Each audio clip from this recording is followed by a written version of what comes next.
Welcome to the Endurance Horse Podcast, where endurance riders from all across the globe gather, sharing their stories, goals, and progress as they train for and compete in endurance events at every level. So kick off your shoes, pull up a chair, and listen as we gather around the virtual campfire and listen to friends from across the world. Hello, and welcome to the Endurance Horse Podcast. This episode is the first topic-specific episode of Endurance Horse Podcast. In this episode, riders are going to share stories on the topic of what we in the United States call the rider option pull. It is when your horse has successfully been vetted through, you're given the go-ahead to continue with the ride or to begin the ride, but for some reason, you just feel like maybe you should withdraw or maybe you should not go on. In fact, in other countries, what we call a rider option pull is called a withdrawal. At the end of the podcast, I'm going to share with you 2 times I decided to rider option. Once was on our mare Faith, and the other one was on my gelding Mandate for Gold. Sometimes the stories we share on this podcast are fun and uplifting and encouraging or inspiring. So it did make me pause a little bit to decide to tackle something that was not so uplifting and something that as endurance riders, if you ride long enough, there's a chance you will be faced with. There are stories about when days don't go right, when things do go wrong, they don't go as planned. And my hope is that we can learn from these stories and that they might give us that extra courage that we need on the day when we might be faced with a rider option pull. We share the rider option pull stories in episode 6 in hopes that we will give courage to someone who in the future might be faced with that feeling that something just isn't going right on that given day. Thank you to all the riders who were willing to share stories that were not so easy to share. I greatly appreciate it. I hope that we all can learn something from this episode, and that if there is a day where you find yourself at ride camp wondering if you should go on, I hope that you can think back to this episode and maybe draw some wisdom from it. Without further ado, I bring to you episode 6 of the Endurance Horse Podcast.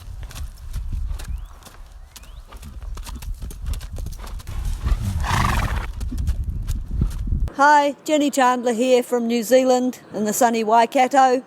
Chris was asking for chats about when we've pulled our horses from rides, that is, stopping before the end of the ride and not completing, even though you're qualified from the vet check and could go on if you wanted to.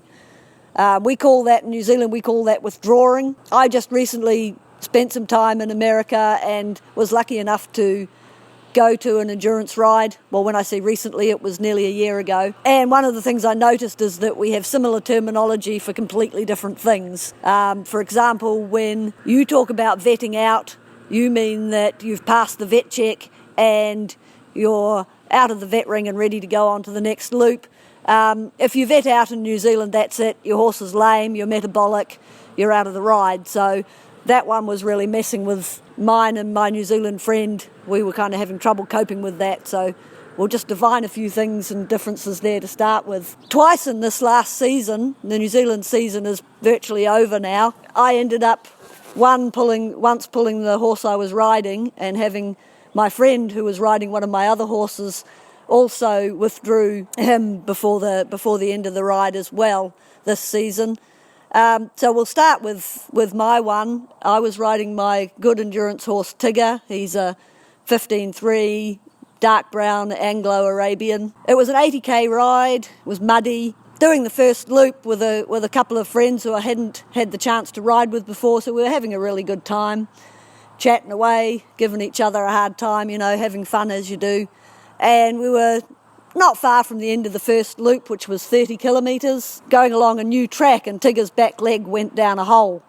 And he hopped a couple of strides, as they do when they're a bit sore, and it's a bit of a sharp pain. And then he was fine, and we kept going. Didn't think too much of it. Got to the end of the loop. He vetted very quickly, didn't even put any water on him. His heart rate just came straight down.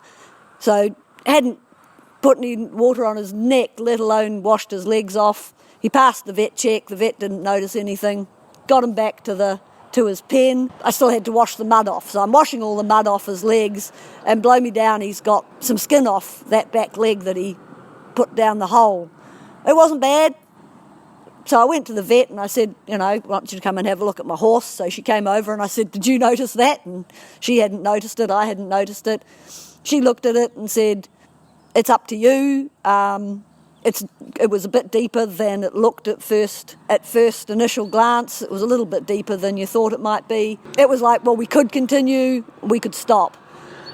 Now, another thing that's happening in New Zealand at the moment is there's been a alternate group set up doing endurance rides. So we now have 2 groups, and it was all politics, nasty. We're not going to go there and talk about that at the moment. But so we've got this new group who have a slightly different set of rules. And one of the rules that are different between the 2 groups is that in this new group, all rides that are longer than 1 loop are what we call elevator rides. So you can pull out at any time. As long as you've passed the vet check, you can pull out and have those kilometres count towards your horse's lifetime tally.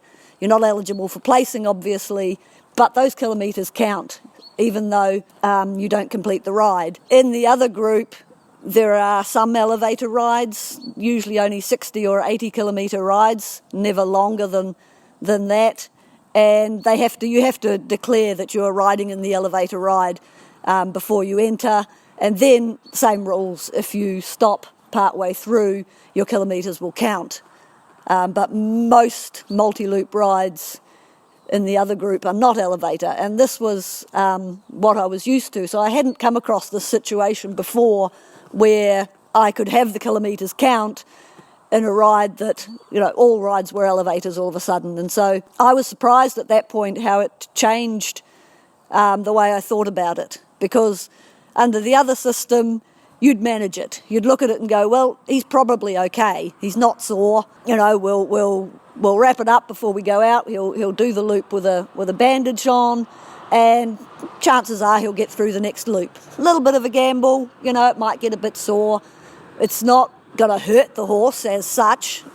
He just might not pass the next vet check where he's passed this one.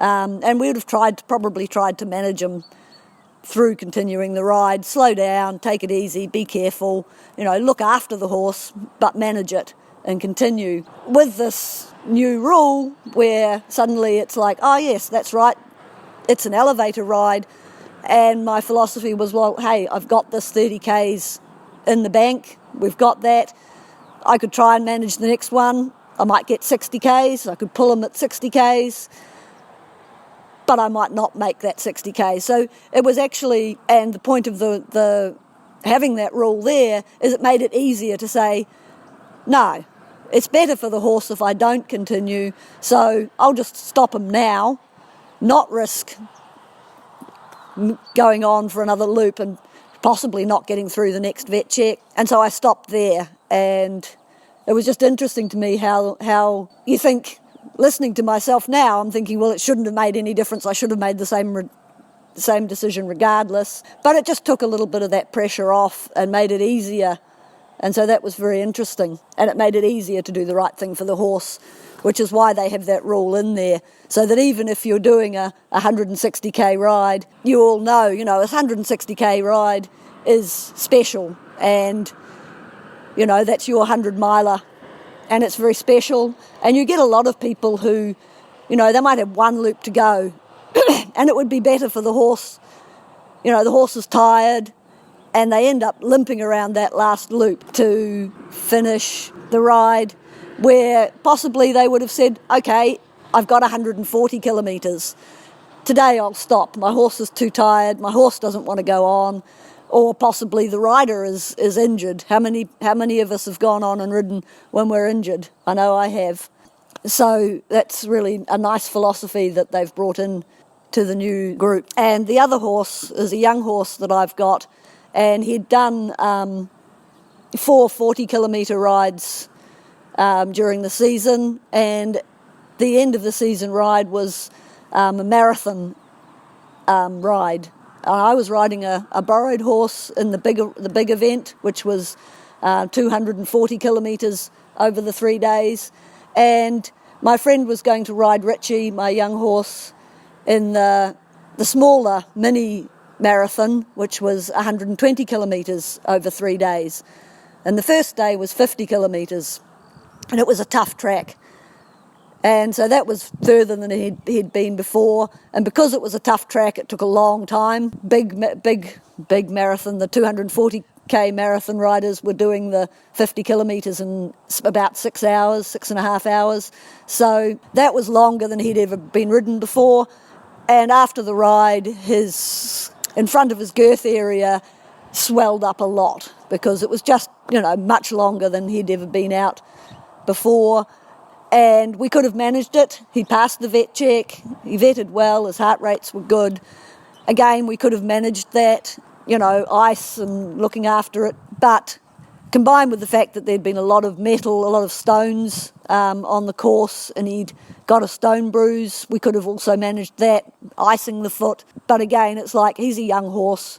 We'll pull him.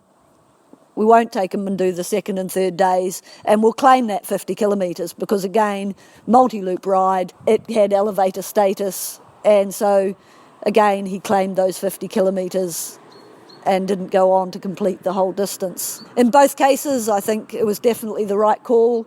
In both cases, it was better for the horse that they didn't continue. And when you reflect and look back on it, you go, yeah, it was a no-brainer. But at the time, when you've got the pressure on and the excitement of the ride and you want your horse to continue, sometimes it can be a bit harder. And we all benefit, I think, from hearing each other's stories, and I'm looking forward to listening to the podcast when it comes out, because we all benefit from hearing other people's stories about when they've done that and for what reasons and how they made that decision. Catch you next time. Bye.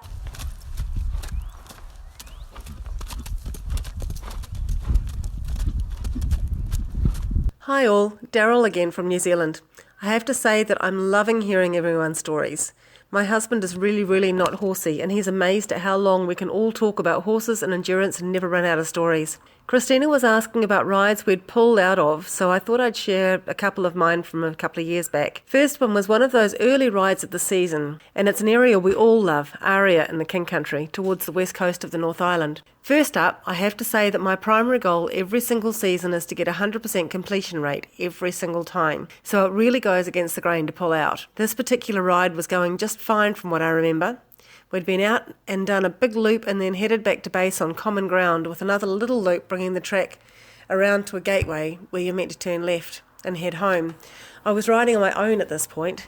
Can't remember where in the field I was, but he felt good. It was a lovely bit of track, grassy raceway. As we came around the corner, I could see the next marker on a rise just ahead through the next gateway. But then when I kept on going and the further markers were heading me out onto the course again where I'd already been, I knew that I'd gone the wrong way. So I joined on to that same extra little loop. I'd already done it, so I knew it should be bringing me back to the right place, and ended up at exactly the same place again, marker on the rise through the gateway. I had a third try and did exactly the same thing. I was starting to get frustrated at this point. Turned out I was looking over the top of a sign actually on the gateway and headed you left to go back to base. I worked out how it had happened. The course marker had been on a quad bike marking it, so when he marked it, his eye line was lower than mine was when I was on a horse. As soon as I came around the corner, my eye line immediately went to the marker on the next rise. I didn't even see the gate, so, I didn't follow the markers, my fault entirely, but it was a good lesson for me as a course marker just to think about where somebody else might be seeing it, to pinpoint where they might be looking. Anyway, by the time we got back to base for the vet gate to hold before going out again, I'd done a fair bit of extra Ks, so Mike told me to pull out.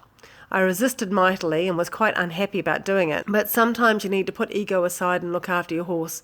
It was a hard lesson. At the same time, at the same ride, I think I would still be not wanting to pull out, but he was right. So, we try to take that one on board. Another time, a couple of years ago at a championship ride, I was in the middle of a 160-kilometre ride with my boy Salty.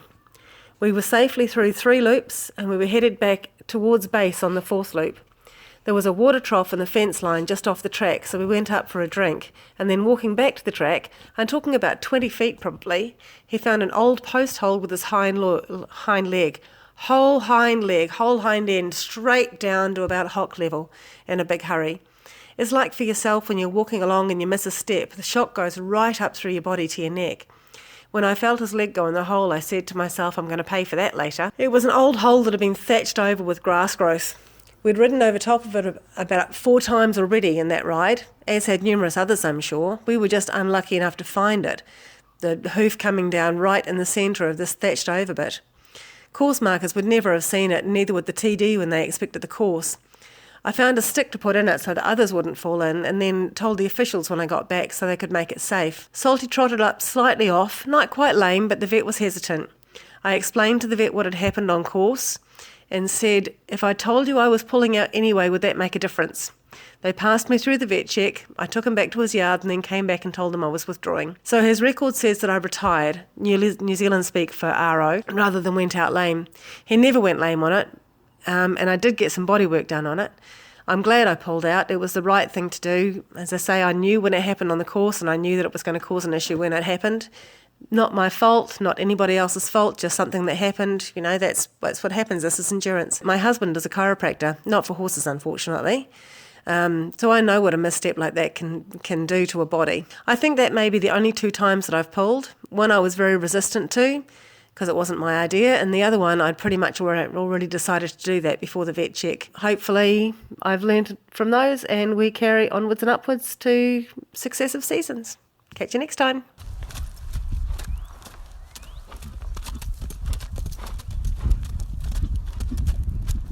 Hello, this is Brenna Sullivan from Lake County, California. I wanted to share a couple stories of my rider option pulls, but first wanted to give a quick update on my horses.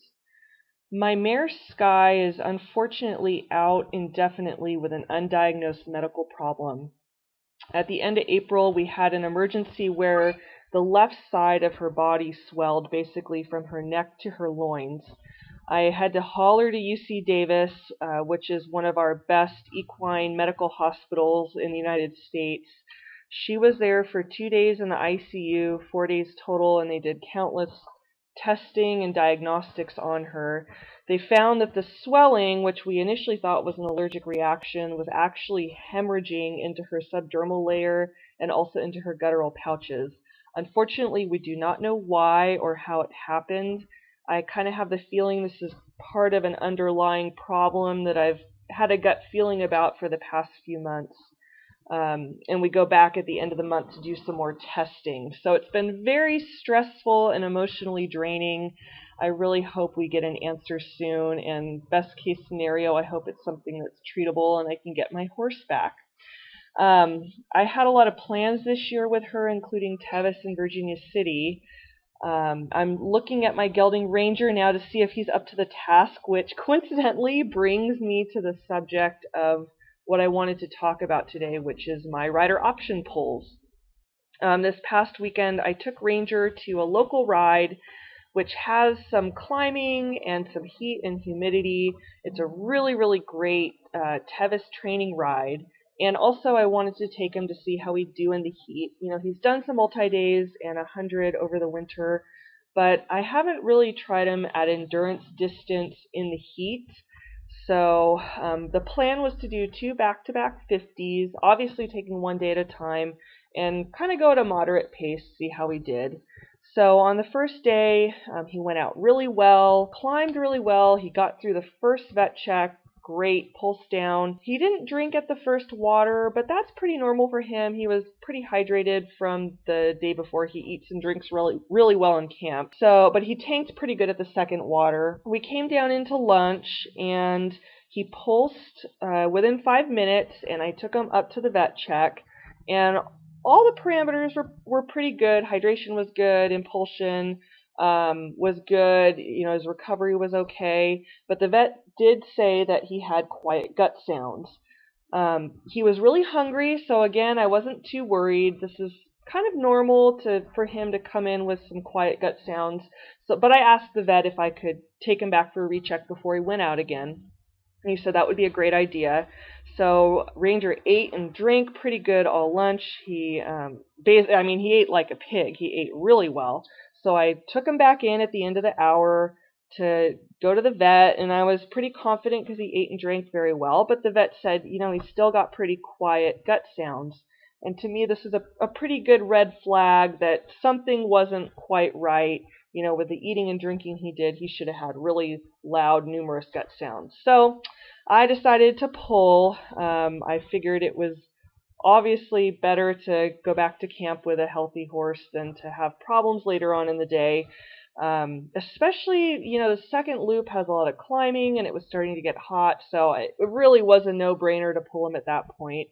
I kind of feel like generally with horses that I'm not as familiar with, it's always better to be cautious and, to not try to push it.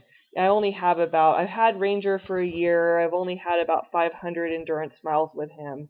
With Sky, I just have a much better sense of how she's doing, and I just have a better kind of gut feeling intuition about her than I do with Ranger. So it ended up being good. It wasn't a negative thing. I brought him back to camp. He ate grass for about a half hour, and he was gurgling like crazy on all 4 quadrants. So, ended up with a healthy horse and took him riding this weekend. He was good. It kind of lends itself maybe to the broader question of, is he ready for Tevis? That I think I'm going to have to answer in June when I do. I'm going to try to do another hot ride with him and maybe try to do some heat training in between then and decide July 1st. So the other story I wanted to relay about a rider option pull was actually from Tevis in 2016. I took Sky kind of coming into the ride with this pact that I had made that if anything felt wrong with the horse, I would pull her, because I just didn't in my gut feel that she was ready. We hadn't had that many endurance miles up to that point. I just kind of wanted to go because life is short and why not, but with the understanding that I'd pull her if something came up. We got 50 miles in to Last Chance. She passed with all A's, started down the first canyon, which is, in my opinion, the hardest canyon, and climbing up to Devil's Thumb. She felt okay, a little tired, but at the top, when she was drinking, I noticed that she had some muscle tremor at her flank, and she had never done that before. I hand walked her into the Deadwood vet check. Again, all her parameters were good. The vet said she looked okay, we could go ahead, but I discussed it a little further with him, and with 2 canyons still to go in the heat of the day, it really was prudent to pull her. I just had a gut feeling that I should, and again, she came back and felt okay. So, I think in the big picture, rider option pulls are not the sign of a failure. They're the sign that you're bringing a healthy horse back to camp, and you maybe have some things to work on, maybe some additional management that you have to do with that horse, but I definitely don't see it as a negative thing. I see it all as a learning experience. So that's my update for now, and I hope everyone is having a wonderful riding season in the highs and lows that we experience with endurance. Currently in a low right now, but the horses are alive and mostly happy. Sky's out in the field by herself grazing, so I'm hoping for a good outcome on that.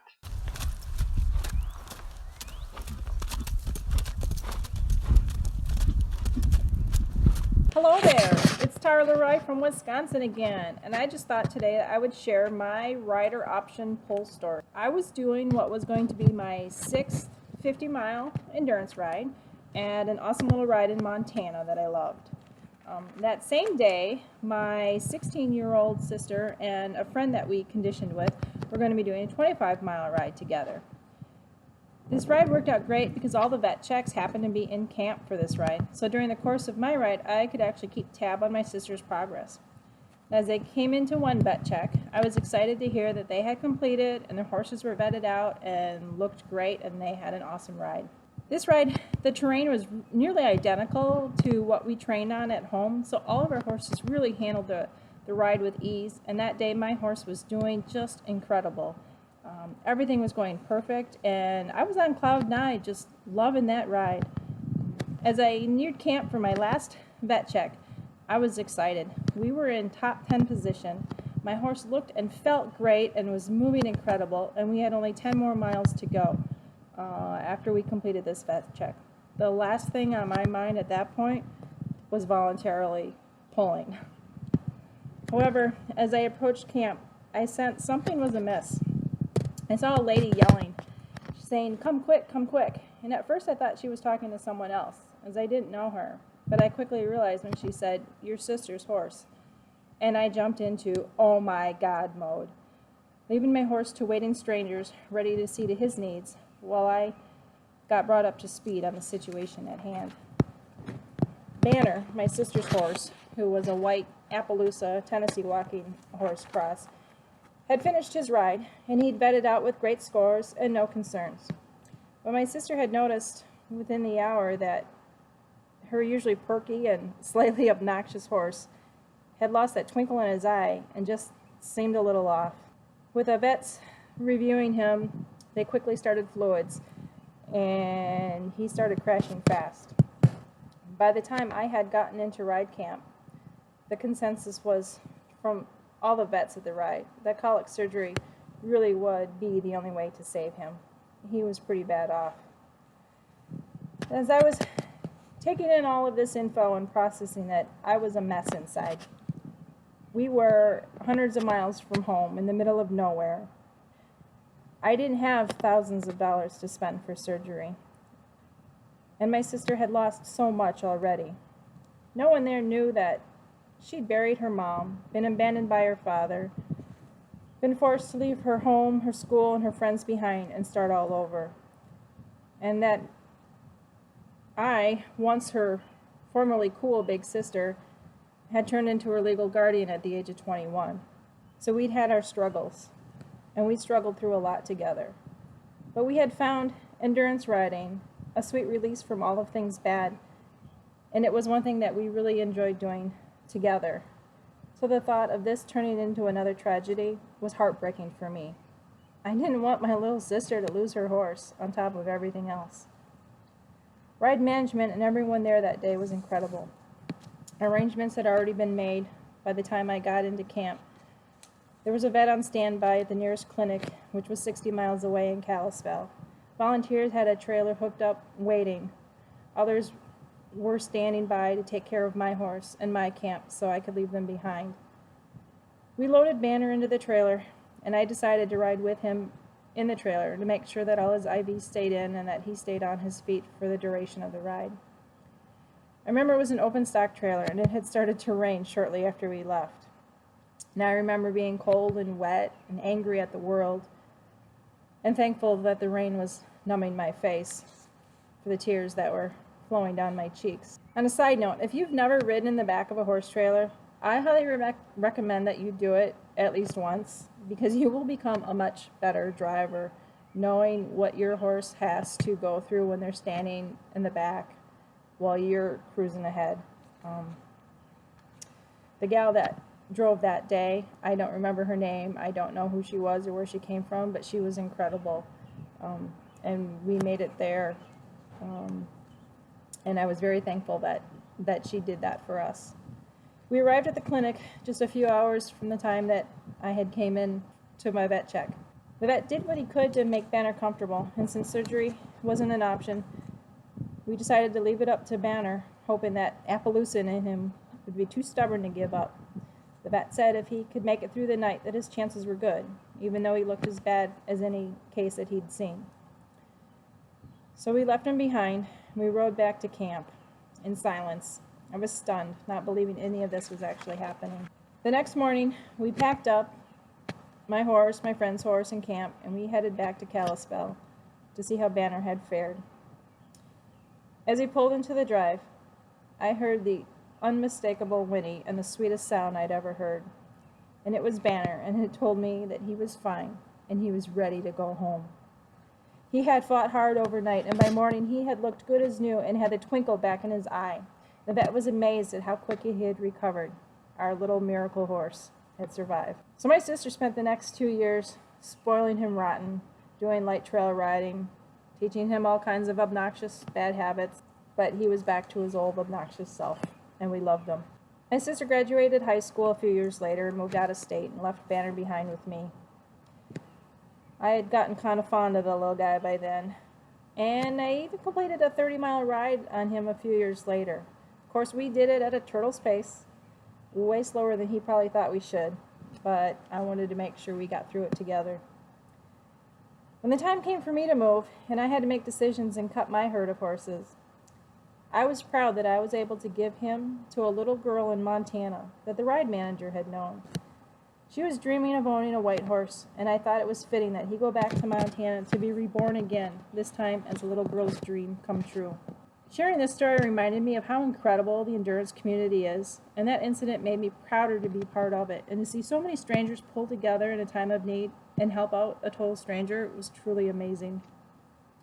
And though I don't know the names or remember the faces of most people that helped us that day, and I never got a chance to say a proper thank you to any of them, I am forever grateful for the kindness showed, and I aim to pay it forward whenever I can.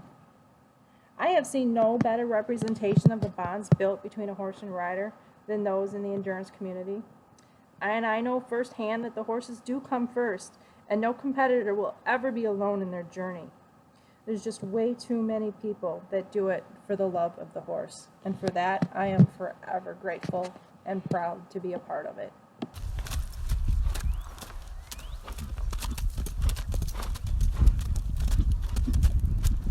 Hi, my name is Nan Resch. I ride with my daughter Terry in the Midwest region. This is our third season, and we finally went to our first ride of the year, Aptra, out in Palmyra. And the weather was a little disappointing. It rained a lot on Saturday, and then it got very hot, so we chose to ride on Sunday, and it rained all night. But we decided to persevere, and we came there to ride, so we went out. It stopped raining before the ride. We saddled up. We were ready to go. And as soon as they said trails open, the skies opened up as well. But we went out, and it just poured and poured, and there was standing water and big puddles and sucking mud. I actually lost both of my scoot boots, which has never happened before.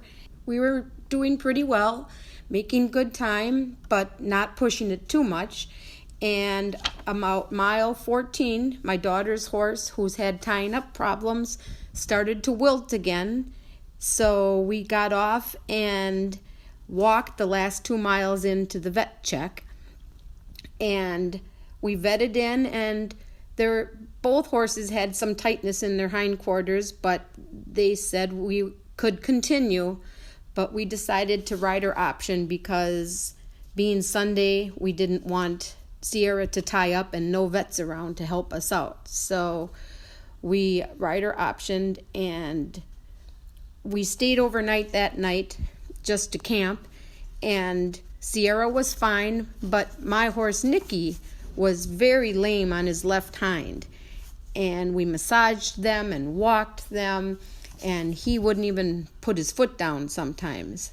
Thankfully, it was a short trailer ride home, only about 40 minutes, and Nicky continued to be lame for the whole next week. And I would put liniment on and massage him, and he improved a little, but he was still way off. So I had my fine chiropractor, Dr. Amber Erickson, out, and while I was brushing him up and getting him ready for her to come, I checked his hooves, and when I scraped the toe of his left hind, an abscess blew out the toe on the sole surface. So immediately he felt better. And then with Dr. Amber adjusting his hindquarters, he's doing very well, and we're hoping to go to Grand Island this weekend.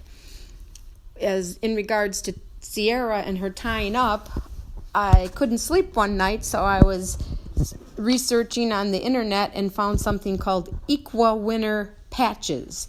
A stick-on patch looks like a nicotine patch that is supposed to stabilize their electrolytes. And it had glowing reviews online, and it's supposed to help with thumps and tying up and bleeders and head shakers. Terry's birthday was June 14th, so I bought her a pack. and she started using them this week. I posted on AERC asking if they were allowed to be used for competition because the company Signal Health states there's no banned substances in them. And I've got a lot of replies. A couple people said they worked, and a couple said they sure didn't work. And Dr. Garlinghouse said they were just like snake oil sales. So I guess I got taken on that one, but there's a money back guarantee. If indeed they don't work, I'm going to go after my refund. But we might as well finish them out and prove whether they do or do not work. And I'll give an update if by some chance they do work. We're also starting them on Purina Sport Horse with the amino acids. That's supposed to help with recoveries as well. That's all that's been going on with us. We're hoping to do Grand Island. I heard it's one of the prettiest Midwest rides, and they have a great fish fry. We're hoping to come out of that ride healthy. Take care. Have a great ride season, everyone.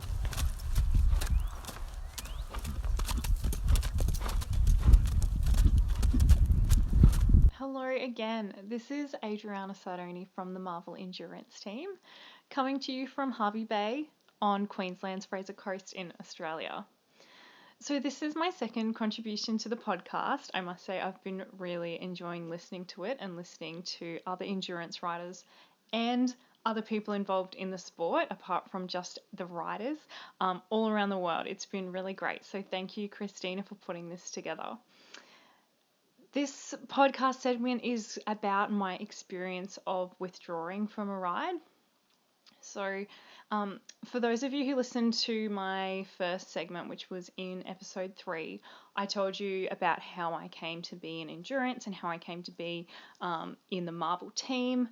So just to recap without repeating everything, I moved to Hervey Bay in January 2015 after my first teaching position in Toowoomba in 2014, where I got into the sport at Splendor Crest. I'd done a 20, a 50, and I think 2 40s in 2014, and then at the start of 2015 I moved to Hervey Bay. I was super duper lucky to meet Victoria and become part of the Marvel team in January 2015. Okay, so let me take you back. January 2015, I've just moved to Hervey Bay. I've met this amazing horsewoman who has been kind enough to let me ride her horses with her, as well as Jasmine, who featured in episode 3 as well. So I went out on a ride with her and Jasmine, with Victoria and Jasmine, one weekend, and I rode this pony called Sally. She is a very sweet Perlino, I believe she is, horse. So she's very white, pink nose, with blue eyes. She's just beautiful. She did look like she was ready to give birth to twins. Things are a little bit loose around the belly area, but she's awesome. I had such a great ride on her. We did about 12 kilometers from memory. We rode on the beach, which was my first experience riding on the beach, so that was so exciting for me. And we did a bit of a ride through some residential areas too, which was lots of fun. She hadn't done a ride like that for a while, to my knowledge. Sorry, Victoria, if I'm wrong on that one. But when we came in, her heart rate was above 70. Okay, not so bad for a horse that hasn't done endurance, maybe.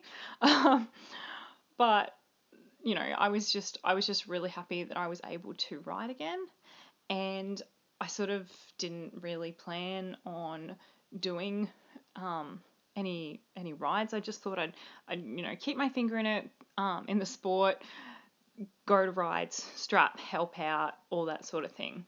So it wasn't too long after that, after I'd ridden Sally a number of times, Victoria said to me that if I wanted to, I could take her to the upcoming Kuya ride to do a 40 kilometre.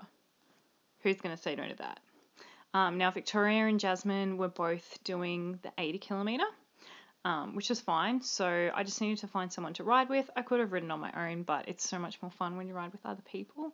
So I teed it up with Talia and Alison, who were riding at Splendor Crest, and asked them if I could ride with them, which was awesome. Now, Talia at the time I reckon she was one of the best juniors in Australia. That is my opinion. She's an amazing endurance rider. She still is. She's just not a junior anymore. So it was really great to ride with her because she had a great deal of knowledge and experience, which really came in handy out on track. Now, this was my first ride with Victoria. It was my first ride as part of the Marvel team. So I was really, really keen on things going well. Now, I hadn't ever vetted out of a ride. I'd never withdrawn from a ride either. So, vetting out was something that I had sort of thought about and was kind of mentally prepared for, that it's something that is likely to happen to you at some point in endurance. You'd be incredibly lucky to go through with no vet outs. You would all know you can do everything right and you can still vet out on something like surprise lameness, surprise heart rate, whatever. Okay, so I'd always known that was a possibility, but I'd never actually thought anything about withdrawing or, the possibility that I would have to. So Sally and I set off on our 40-kilometre ride with Alison and Talia. And I specifically recall at the beginning of the ride, Talia and I remarking on how perfect the conditions were. It was a great temperature. The weather was awesome. We were riding into the night. It was an afternoon start. And also there was a light breeze. So it was just beautiful. It was a really nice afternoon. And I was so thrilled to be back at an endurance ride so soon after moving to this new city where, I didn't know anyone when I moved there and thought moving there was going to be the end of endurance for me. So everything's going well. Stars have all aligned. It's wonderful. And Sally was super keen. She was pulling. She just wanted to go. Now, being a pony, she's got shorter legs, got to put in a few more strides to get the same distance. So she was probably working pretty hard out there. And after about 15 kilometers, I started to get a bit worried about her. She was panting. She was sweating a lot. Just didn't seem to be coping, and she wasn't drinking anything at the water troughs. So we slowed down. We kept an eye on her. We pushed through. We were hoping she'd perk up a bit. We got to a checkpoint and decided to get off, give her a bit of a break, pour some water on her, and see if that helps. So we did that. We started leaving the checkpoint. We were walking down a hill and Talia decided that we should take Sally's saddle off, give her a bit of a break from that as well, which was a great idea. So Talia took Sally's saddle off, so kind of her, and carried Sally's saddle whilst leading her own horse, so I could lead Sally myself. Talia's coordination amazes me. I struggle to carry a saddle across a campground to weigh in without losing half of my stuff. We didn't get too far down the hill and we saw the rescue float pull up at the top of the hill at the checkpoint. So we thought, okay, maybe we should go and have a look, see what the go is. So we walked back up with our horses, and the lady driving the rescue float, she was very kind, took one look at Sally and said, yeah, I think you should withdraw. So she must have looked pretty bad for a stranger to come along and say that.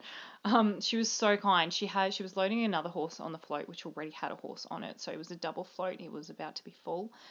And the lady said to me that just to keep walking down the track, and she would come back in the opposite direction and pick me up. It would be about half an hour. We put my saddle in the back of the truck, the ute that was towing the rescue float, and I was kindly lent a jumper because it was about to get dark and cold, and I kept my helmet because it had my light on it. So Talia and Alison went ahead to finish the ride on their horses, which was great, and Sally and I started walking down the track, just the two of us. She was calling out, complaining, wanting to be with the other horses. So that was kind of hard, and it certainly wasn't helping her with her, respirations. I found her pulse with my hand and counted her heart rate, and it was pretty high. So we kept walking, and we walked and we walked and we walked, and all the riders had passed us. And the sun went down, and it had been over half an hour passed, still no sign of the rescue float. Now, there was no phone reception at the ride base. There was phone reception out on track. So that would mean that you could contact people that were on track when you were on track, but not people at the base. So I was trying to call everyone that I knew to try and get hold of someone on track to get them to go back to base and say, have you gone to pick up that rider in the 40K because she's still out on track? Now, we had about 20 kilometres to go, and that was going to be a very, very long walk home. And I didn't know if my horse was going to be okay. So started to panic, made a few phone calls, couldn't get hold of anyone. Sally had started eating at least, so I was kind of happy about that. But still wondering, should I jump on her bareback and try and ride her back? Am I going to sleep in the bush? What's going to go on? So after about 2 hours, the rescue float appeared on the horizon, like a mirage, not actually. So it already had another horse on it. Totally understand, why it had taken so long. That's all good. I was just glad that they had not forgotten about me. They turned up and loaded Sally on, straight on, awesome. Jumped in the car. So the other rider who'd withdrawn, whose horse was on there, was in the car as well as the lovely lady who was driving. So this is when I realised, my goodness, I don't know what you do when you actually withdraw. So I was picking their brains in the car trip on the way back, and told, when we get back, I still have to go to the time gate, get my time slip. Still got 30 minutes to vet, which is standard in Australia for Australian endurance rides. And if my horse passed the vet check, it went down as a withdrawal, but if she didn't, then it would be a vet out. So that was something that I had never known. So we came in, got off the rescue float, I took it to my team of strappers who were super helpful, and we went and passed vetting, to my surprise. So that was a massive relief. I was so fearful that this poor horse was going to end up in the vet hospital, and how awful for me as the rider, but then also Victoria as her owner, to have taken this person who she has only known for about 2 months to a ride, and they've ended up with her horse in the vet hospital. So I was so, so glad for many reasons. Mostly that Sally was okay, that we didn't end up in the vet hospital. So that was great. And we passed the vet check, so that was a super duper surprise. Went back to camp. When Victoria came back from her 80, she asked me how I went, told her we withdrew. She was fine. I was so relieved. It's such a relief to find someone who cares about their horses so much rather than, the results. She preferred that I withdraw rather than pushing her and, potentially harming her. So that was great. And then to my surprise, the next day, my name was called out at presentations. So that all got fixed up. But I hadn't said anything to the vets or anything, because I thought there's got to be some process somewhere where the withdrawal gets recorded, right? Like, I called the rescue float. You can't just float in and vet through and yay, I finished the ride. So anyway, I didn't say anything to the vets because I thought if I tell them, then they're going to be looking for something wrong with my horse. Maybe. I'm really generalizing. I have a lot of respect for the vets, of course. But I think you know what I mean. So anyway, that was my first and touch wood so far only experience of withdrawing. It's something I learnt so much from, and a really good lesson, as someone who hadn't done that many rides. I still was yet to do an 80 kilometre. Like I said earlier, I'd done up to 50 kilometre rides, which were still considered training at the time. We call them intermediate now. So I still was, very new to the sport, fairly inexperienced, and still a lot to learn. And I mean, even now, 3 years on, I know that there's still so much that I can learn. So I'm grateful for the experience. I'm so glad that Sally was okay. And I'm also super grateful for all the people that helped me, before, during, after the ride, before, during, after withdrawing. And yeah, that was my experience. And I hope you enjoyed listening to it. Thank you.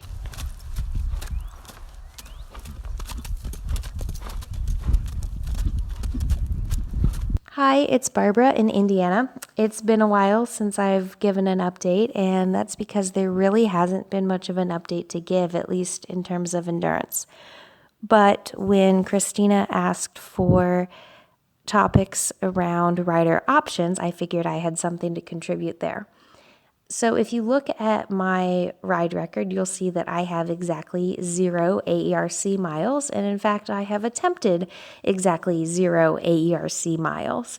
So the question that might come to mind is, why is she talking about a rider option? But I feel like I'm going through a sort of rider option experience right now, actually. There is a ride scheduled this weekend that I was planning to attend and do the limited distance.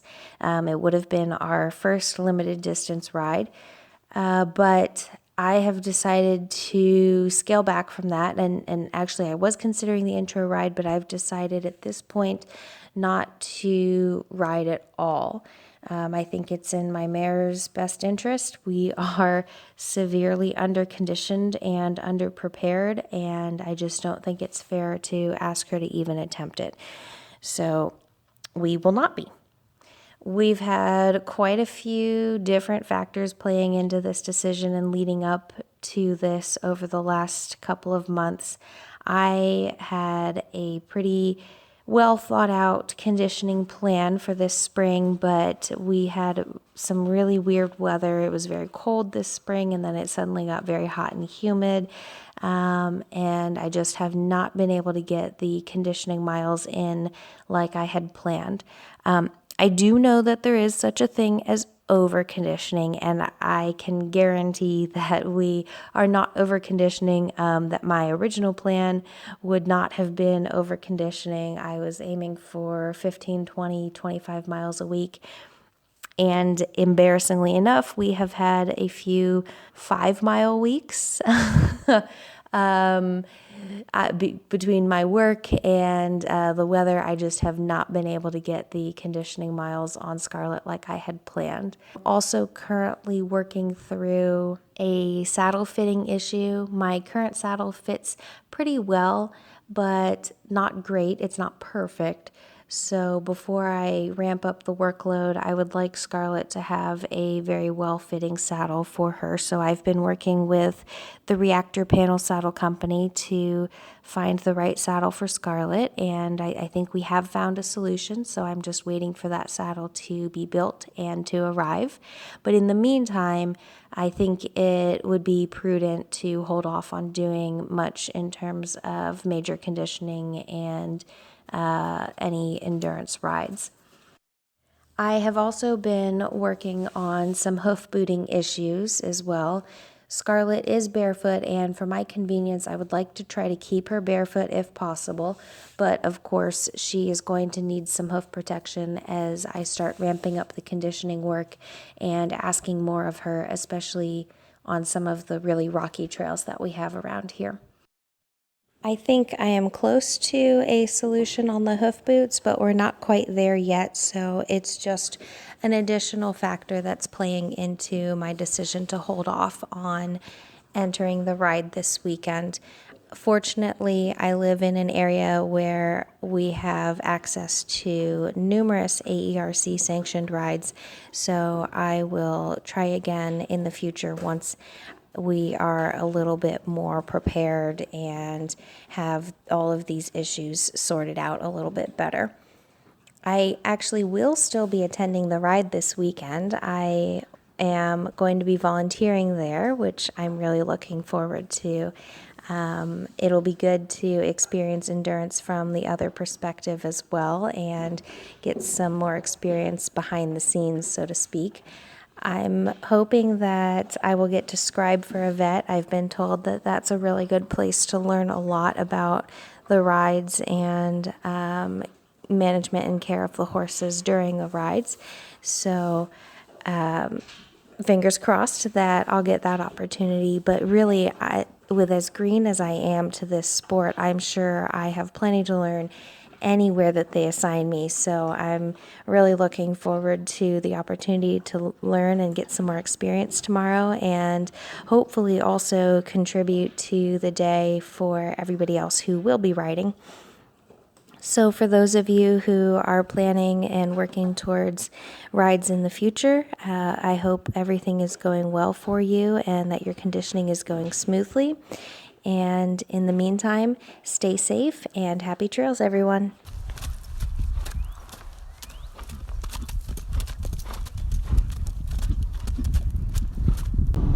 Hi, good morning, everybody. It's Keisha Wood here from the Southwest region down in New Mexico. And I'm happen to be part of the Green Bean Wind Riders team. I'm sure I've said that 100 times, and if you've ever read my blog, I know that you would see that as well. But we have an amazing mentor who's actually here right by us, and she's only 2 miles from me. So we get the opportunity to ride with our mentor, and we have learned so much from her. And her name is Cressy Drummond, if you're not familiar with her. She is a wonderful, wonderful, kind, humble woman. And I've told her and asked her to do this podcast, and the only way I'm going to get it from her is if I go and hold the microphone and get her to do it that way. So that's what I'm going to do, because I feel like she has so much she needs to share with everyone. So I'm going to try to talk to Cressy about her first Tevis that she completed, the Tevis buckle, with on her horse legs. And I would also like to talk to her about a time that she had to do a rider option on her own and why she made that decision, and also cover the Decade Team with her on earning the Decade Team Award with legs. I'm on the way to her house right now because we're going to go on a training ride, and I'm taking Merlin, and my baby Kassan is going to be ponying with us. So what a great opportunity to get her to spill the beans and tell us everything she knows then when you're in the saddle and she can't get away from me. So, okay, so we just got finished with our training ride, and Cressy took out legs with us today. We did around 10 miles, but that's what I wanted to talk to her about, is about legs, because this is her Decade horse, and she had a great career with him, and I just want her to say what she can about legs, about the career with him, and what he's doing now. So go ahead, Cressy. Okay, Legs' registered name is S.E. Red Hill Legend. I got him when he was 22 months old from a breeder in New Mexico that was breeding for endurance, and his dad had done endurance and had a Tevis buckle. So that's how I picked him.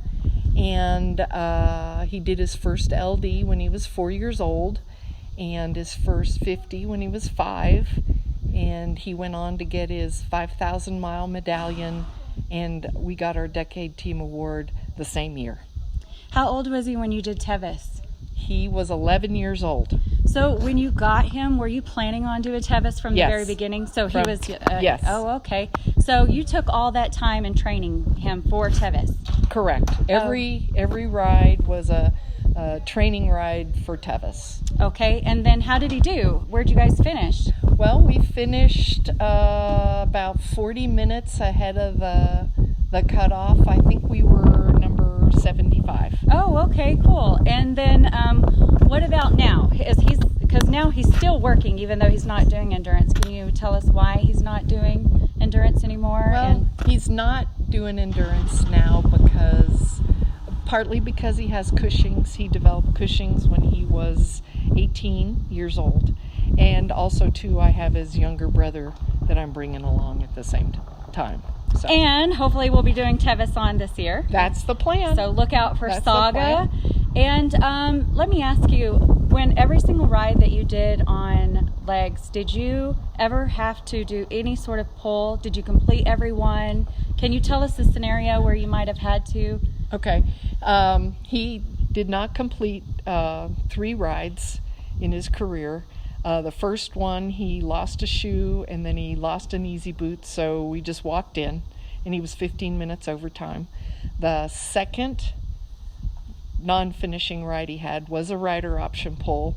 It had snowed the night before, and but then warmed up the next day during the 50, and the trail was really sticky and really gooey, and so we pulled it 40 miles and just decided not to do that. And then the third was a rider option pull. I was riding with a friend on his first LD, and he got pulled, and so I rider option pulled to help him because he was really a novice. So do you think rider option pull is a bad thing? Oh, no. Yeah. No. So people have to do it, and you've done it on your other horses as well. Right. And you do that because sometimes that's the safest thing to do, right? Exactly. Okay. Well, thank you so much. Okay. And hopefully we'll be seeing Saga get his belt buckle here soon, which is Leg's younger brother.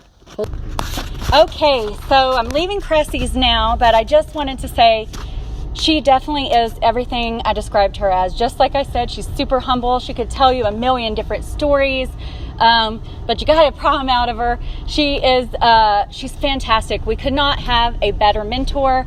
And her horse Legs, man, he is amazing. I could go on forever about how beautiful he is. And even though he's as old as he takes every one of our new horses out. He teaches them the ropes. He's stern, but he doesn't kick or anything. He just kind of lets them know they need to behave themselves. And that's what we did today. I took Merlin and ponied Kassan, and Rose took her horse Shamal, who's coming back from an injury as well.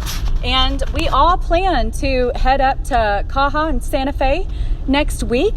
Cressy's going to be taking her horse Saga, which is Leg's younger brother that we were talking about. She will be doing 250s if all goes well. The whole Windrider team will be heading out to California and there to support Cressy and see her run around that stadium at the end with Saga. It is amazing. We've been there to crew 2 times before, but to be able to see your mentor finish it and help her through it, I'm just so excited, and I just feel so blessed to have this opportunity and to do it with all of my teammates. Every one of us are going to be there. This is just so cool. And so we'll keep you updated on what happens with Caja, and till next time, bye.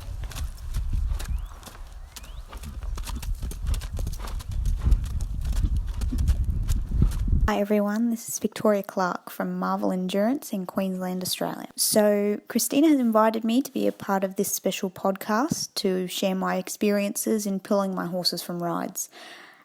Here in Australia, we refer to a pull as withdrawing. We can do it after we come in off a loop and we've already vetted in, or we can call for the rescue float while we're out on track and have the horse removed, and then we vet in as normal when we arrive back at base.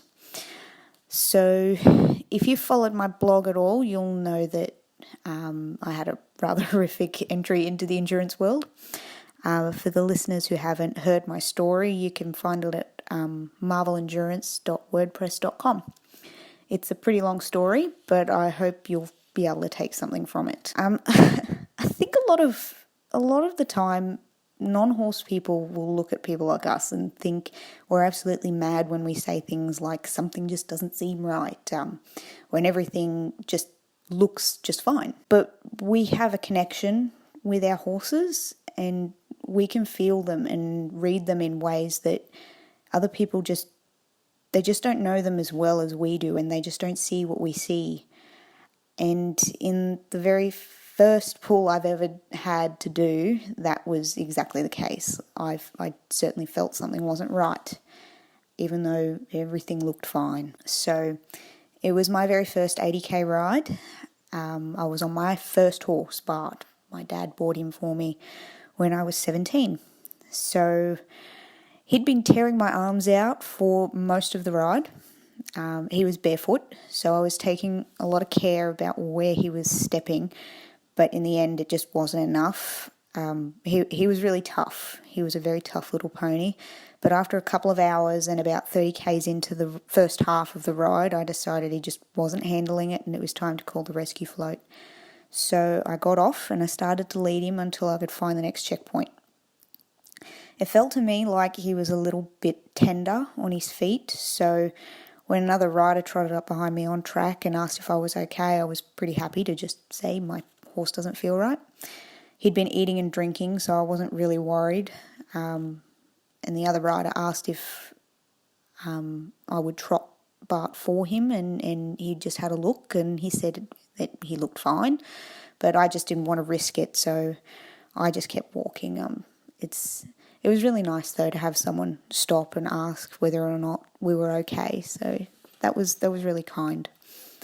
The rescue float eventually came and I put Bart on and they dropped us off back at the ride base, and you have half an hour to vet in like normal, so because I'd been walking for a while I just decided to vet in straight away.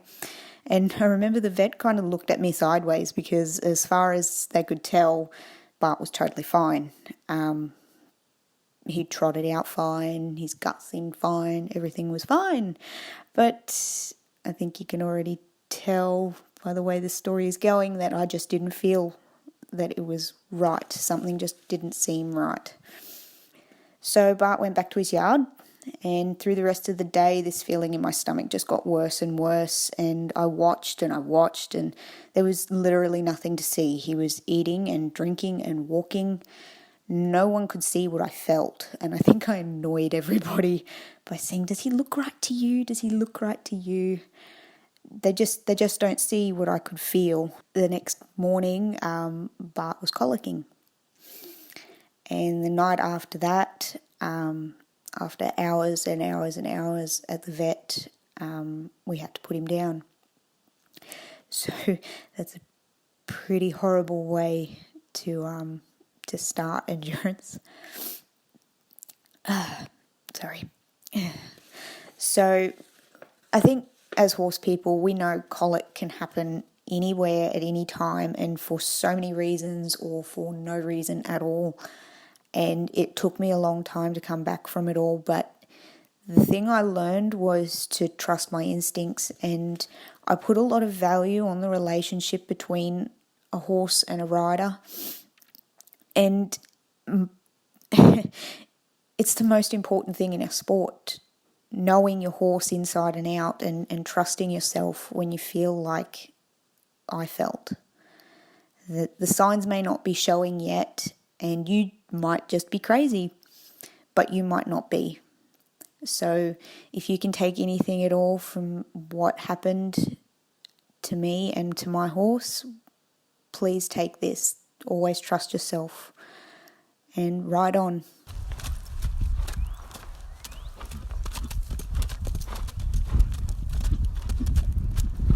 To finish is to win is our motto, but sometimes we don't finish. And often we learn a lot from that. Hi, my name is Miranda. I live in South Louisiana, where we are spending our weekends heat training to keep our horses fit for the fall. I currently ride an 8-year-old national show horse named Mickey. She loves her job and has been competing 50 milers for about the last 3.5 years. I was encouraged by my green bean team, the Blazing Bells, to think about moving her up in distance. I personally had never intended to go beyond 50 miles. I have some body issues that I struggle with, but my mare had other ideas. So I started mulling around the ideas of multi-days. I do have another horse that I compete, and so I tried that out, and that worked out really well. One day, each on a horse, decided that if I could handle that, I could handle a longer distance. So they encouraged me to go ahead and sign up at one of the rides near us called the Alabama Yellowhammer. They had a Pioneer ride in the 75, and I mulled the idea of doing the Pioneer, but it is a difficult ride to do 3 days on. I ended up making the decision to do a 75, and my mare finished that ride beautifully. even when we came into camp thinking we were finished, only to find out we took a wrong turn and had 4 more miles to go. Mickey left camp blazing behind the truck that was leading us back out, and flew through those last 4 miles in the pitch black. She got pretty good at figuring out what those glow sticks on the ground were for, and I just held on and let her go. And she just was fantastic. After that ride, she had some time off. And again, my girls and I on the Blazing Bells had discussed going ahead and attempting 100. Jenny, one of the girls, offered to come and crew, and we made arrangements that I would crew for her on the 50 the day before, and she was going to crew for me the next day for the 100. So we met up there. I left a good bit early so that my horse could have plenty of time to rest and adjust. We did the 50 on Friday, and Jenny was successful in that. She's got a great little horse. He's going to be a great little long-distance horse. And Saturday was our 100. Mickey looked great. She was, unfortunately, a bit of a fire-breathing dragon at the beginning. I did pull her up and let some people pass. They were all very kind, asking if we were okay, to which I just let them know my red-headed child and I were having a difference of opinion on speed, which we often do. And we just waited it out, and I got her to settle and eat, and we found a little pocket, and we continued on about our day. We came in for the second vet check, and the vet thought that we looked a little off and asked for us to come back for a recheck. And when we did, she ended up seeing nothing and cleared us to go back out. Mickey was doing really good. She loves hard trail. She loves it if it's hilly. Her favorite thing to do is climb, and the harder the trails are, the better she performs. And we came in for our 3rd hold, and everything was going fine. She was eating and drinking really well. We went out on our 4th loop, and a few miles, about 5 miles into that loop, she just wasn't moving like I felt that she should. She would speed up, and then she'd slow down, and then she'd speed up, and she'd slow down. And at the beginning, she'll do that some,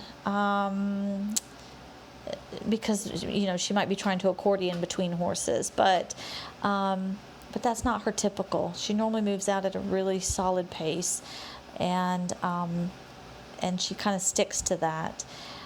So I had a gal who I was riding along with, Heather Reynolds. She was on her 6th loop, and I asked her if she would watch my mare trot for a bit, and she did. And I felt nothing, and she saw nothing. And so we continued on. Eventually, I ended up getting off and hand walking her. I wanted to let her eat some grass. We had plenty of time left.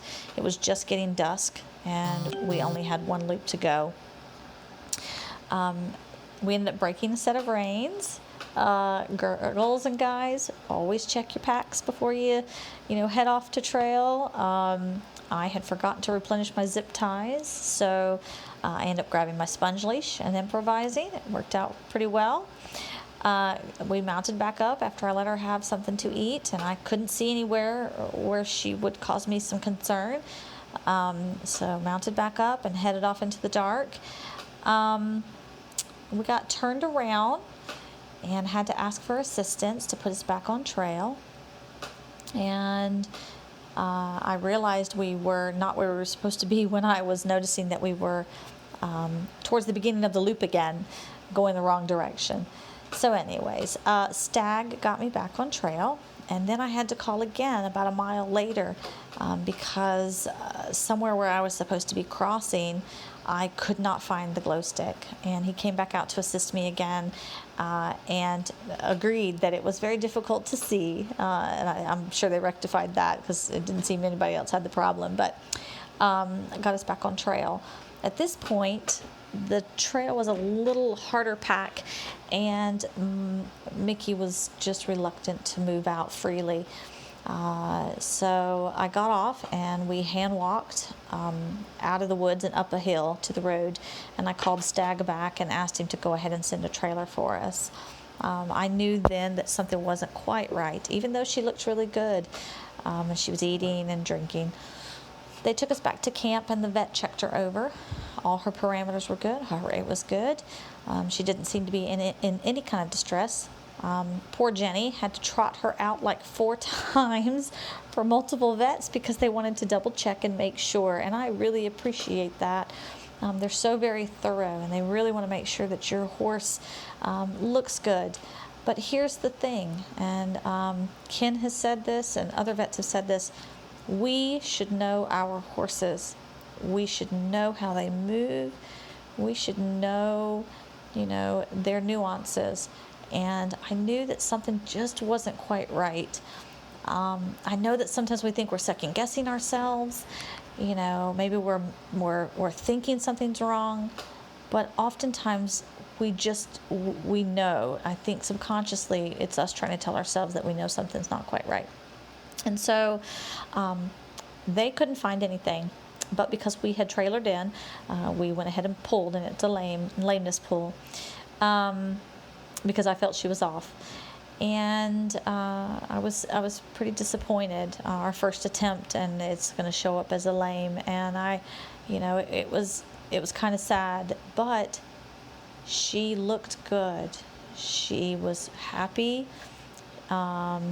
She was eating, and we would be able to make another attempt. Here's what I learned. I learned that through spending all this time training and riding my mare the last 4 years, I am glad that I recognize when she's not quite right.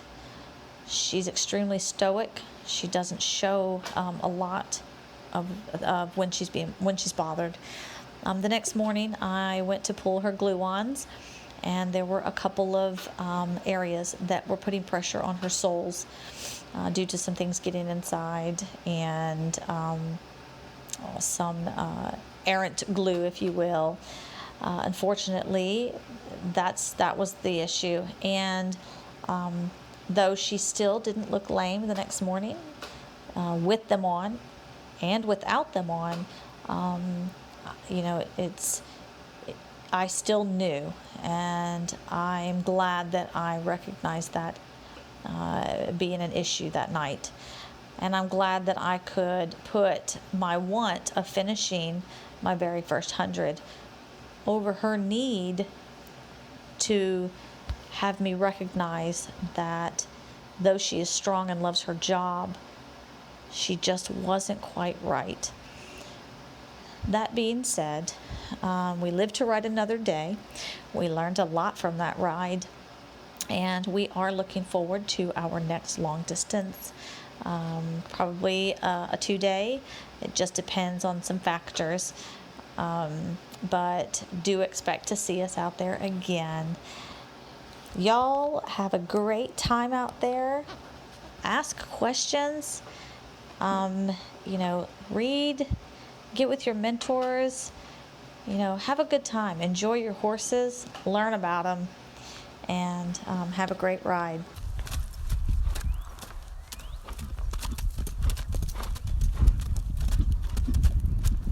This is Chris over near Madison, Wisconsin, and I wanted to talk about the rider option pull that I had with Faith. My daughter and I had traveled to Illinois for a ride, and man, did it storm. It stormed all night. This was my mare's first ride being where there was no corral or anything like that, and it was a pretty hard thunderstorm, and she was out in it all night, and the ride was even postponed a bit because it was still storming by the time that the ride was supposed to start. It was saddled up. She was a little nervy, but we headed out down the trail. We found another rider who just kind of wanted to hang back and go at a moderately slow pace. Not too far into the ride, my shoulder brushed some branches on the tree that the lady I was riding with.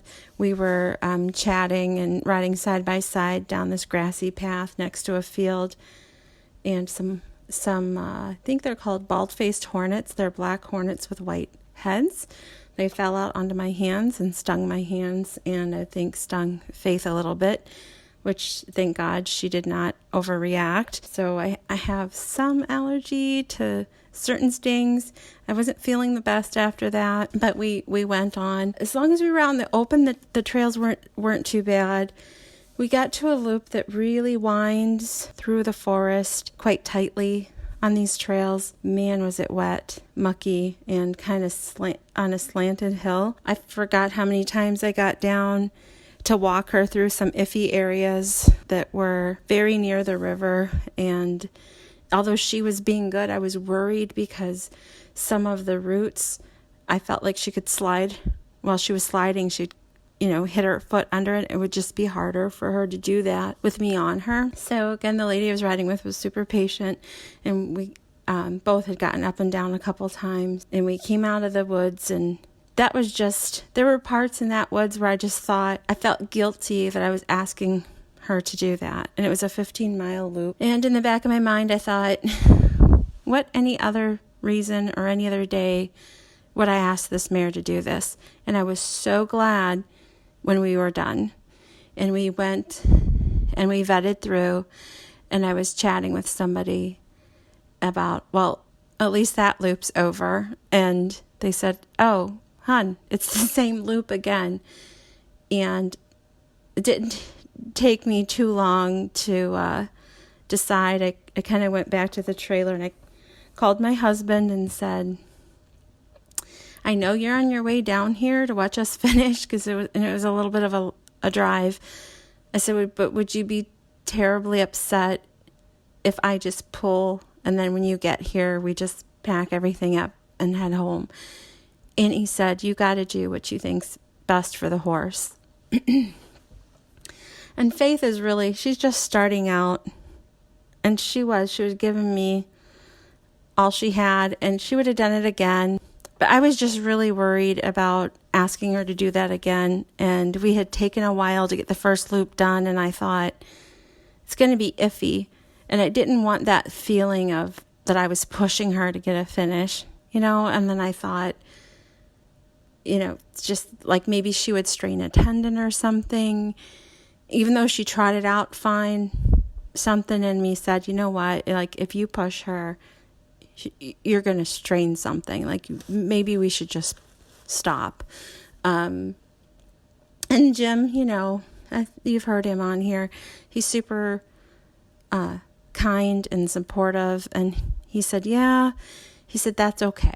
You go ahead, you do what you got to do. And so I went back to the vets. We pulled her, and when Jim got there, we spent some time together, but he agreed with my decision, and we packed up and we went home. And I don't really regret that decision. I just am really sad that it was so muddy. But he did tell me, he said, if it's ever rainy before this ride again, you're not coming down. So he said, you already know what it'll be like, so you might as well skip it. So the first time I ever rider option pulled was in 2011, so 7 years ago. But it was a super hot day and very hilly, and my horse was doing fine, but I had a young rider with me, and he was trying super hard, and then his horse went lame, and I think he got the horse was fine, walked off to go up a hill, and was just extremely lame. So again, like Tara said, like other people said, horse people are amazing people. So many people said they would watch this young man for me, and I just couldn't leave him. I didn't like having to pull. We were, almost done for mandate. I really didn't want to have a non-completion on his record, or mine for that matter. But I couldn't leave the horse for somebody else to take care of. And I couldn't leave the child for somebody else to take care of. So I rider option pulled. So it is what it is, and I would do it again the same way. So that is the rider option episode. I thank everybody who took the time to record and send in. I know it's more fun to talk about the good days or the fun days, and it's a little harder to talk about when we have to make those hard choices. But the horses can't make that choice. It's up to us to do it.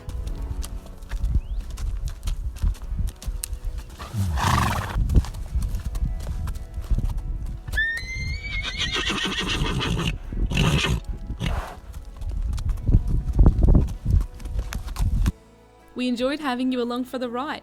Endurance Horse Podcast is where you get to share your adventures of riding good horses through beautiful country. Many stresses in life are washed away by a good gallop, a steady trot, or by simply saddling up your favourite horse for an easy ride. Remember, every mile a memory.